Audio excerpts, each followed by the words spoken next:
how would my life be different if I was not born into this family and into this lifestyle?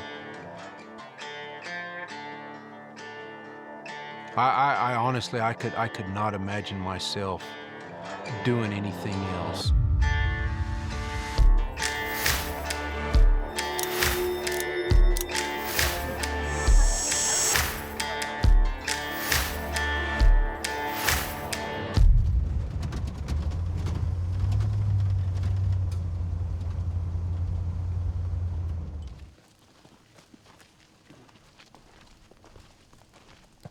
Well, we're at the Miller Ranch Cemetery and the garden.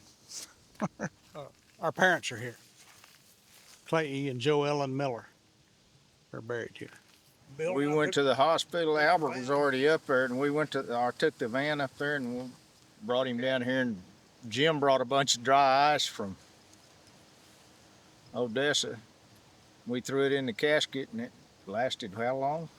2 days, 3 days? It was in February. It was in February. He was still frozen solid. So.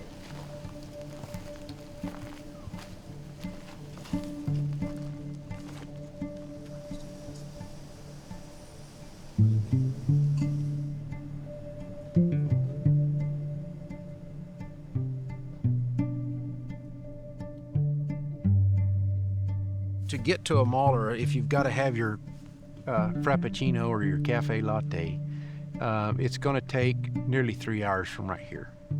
You don't have many options here. You either get it done or you don't. Either it rains or it doesn't. Other folks, maybe there's some other opportunities. You have other options that you can take, but here it either rains or you're in really bad shape. We're one of the last. We're one of the last family ranches. There are just very few. I would say here, we do more with less than a lot of folks do. Less rain, less availability of services. If we get our typical rainfall, 12 to 14 inches, that's all we need. We get along with it just fine. The hardiness of the country, I think, spills over into the people. And those people that have been here multiple generations, it makes them hardy as well.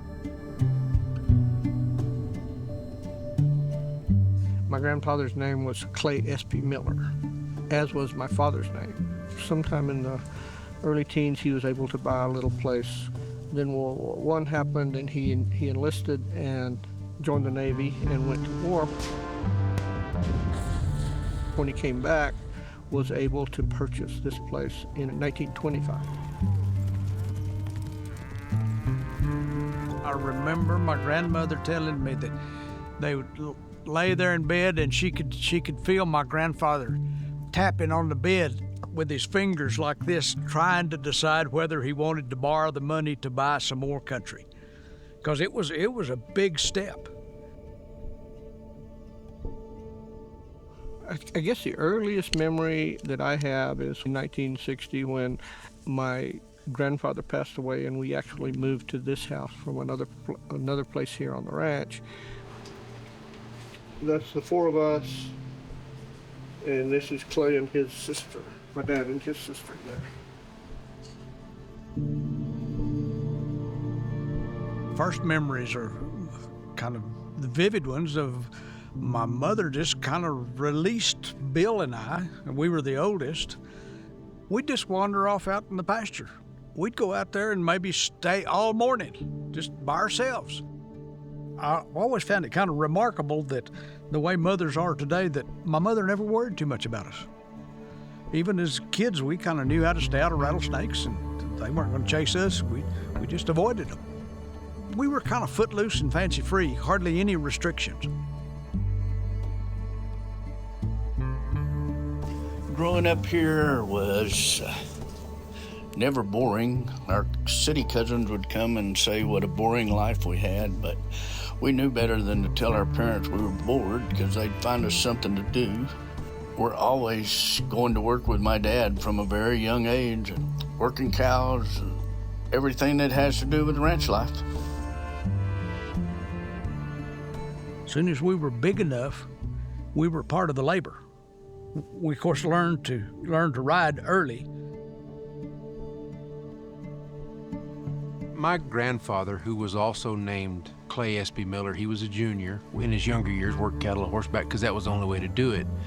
But I would say he was more of a steward than he was a cow guy.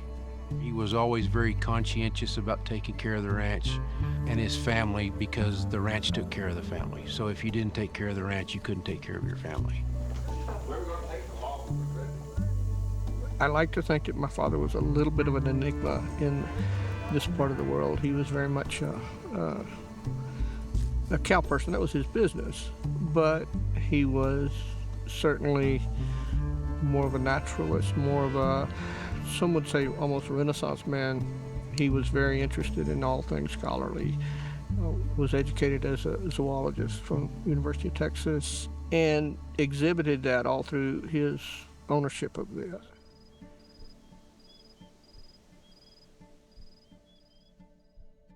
Oh, well, we've enjoyed it always. I have. I was a city girl, but when Clay was raised here, don't you think I adapted? Sure did. They've had a sustainable income in an area that is pretty difficult to do that. At the same time, they've maximized natural resource protection. That's very hard to find, and I think you can't find better stewards of the land. My father and my wife and our sons and grandsons have all contributed to the success of the operation. Well, actually, we haven't done anything. We've just lived our life, you know, the way we are. I think about my grandparents a lot because they were so conservation-minded. You know, although they're past and they don't have a saying in it, you still don't want to do something that might have been against their wishes because they had a vision too. You know, although they've passed, they had a vision for this place too. It became apparent that there had to be a transition. And we were forward-thinking enough to make that transition between my parents and us in what we believe is the most favorable way we could. But now we're looking at another transition to our heirs, and it was going to be more difficult to do. So we cussed and discussed for, well, what seemed like more than a year, and kind of got a game plan put together.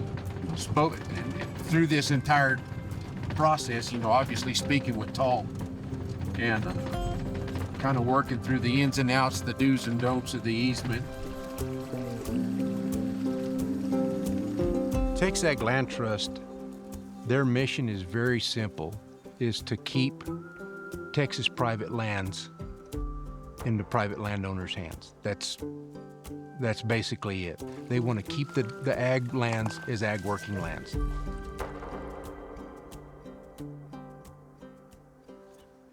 The most valuable thing that we own, if we own anything out here, is space. And that's what people are looking for, is space. I don't want to see it covered up with rooftops and asphalt.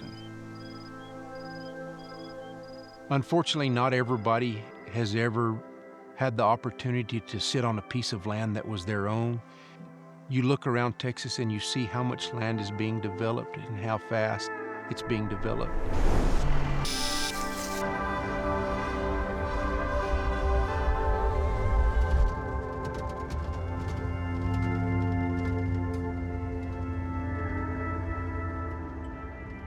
We were more attracted to this type of easement because it left a lot of the management practices that we had instilled here for years that we kind of knew worked.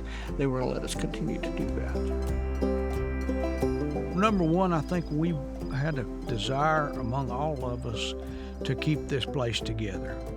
Growing up in this place, under these trees, and in the canyon up here, that was an amazing place to grow up.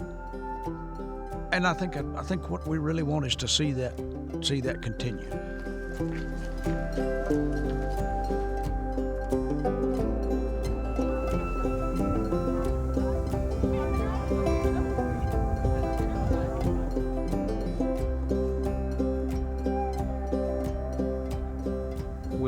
my grandfather passed, it was not as noticeable, but when my grandmother passed, because they had been the permanent fixture here all of my life, all of my uncles and my father's life, when they passed, there was a definite change here at the ranch because they weren't here. It seemed like the heart of the ranch maybe had left when they passed away. But I think that puts it up to us to create that heart again where everybody wants to come and will take the time to come.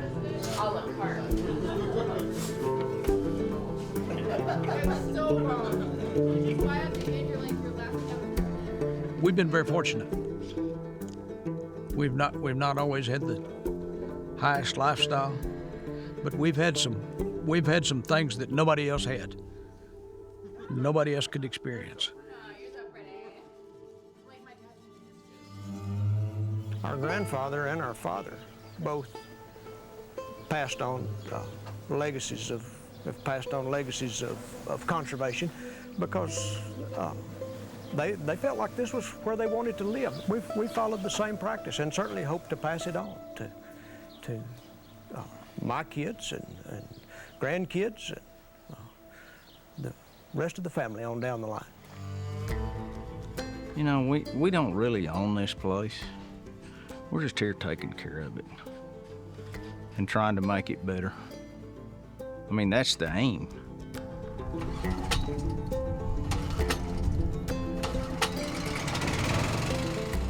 There may come a time where most of Texas is nothing but concrete.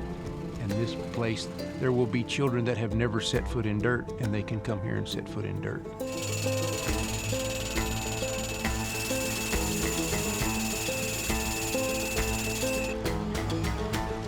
To me, it's a huge comfort to know that this piece of Texas will always be this piece of Texas.